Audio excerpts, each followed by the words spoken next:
What's going on, you guys? We are back again with a different video. We are actually gonna be looking at this 2006 Chevy Trailblazer. It's having a check engine light. Put my scanner on it and it says P0455, which is an evaporative or emission system leak.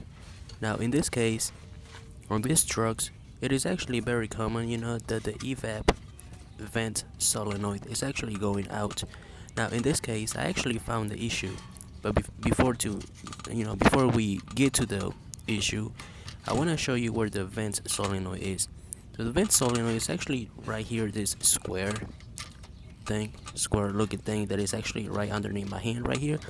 It actually has a harness in the back, which I'm trying to get to it. You gotta disconnect the harness and then pull it out the way if you guys are trying to replace it. In this case, I'm actually replacing it, even though I don't think it's necessary to replace it. And right here, if you guys take a look at it, this line is actually held by a clip. If you guys ever replace a fuel filter, it has almost about the same clip. This clip is actually broken. As you guys can see, when I pull one out or pull one up, it was supposed to come off with the other one at the same time.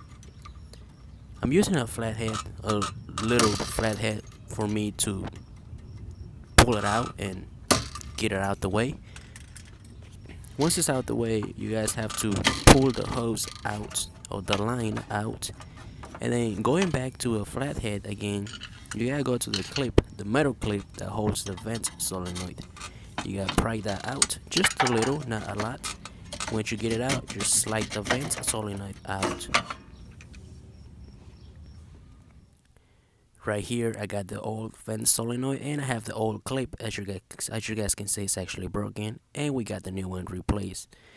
Thanks for watching, and I hope you guys like the video. Subscribe.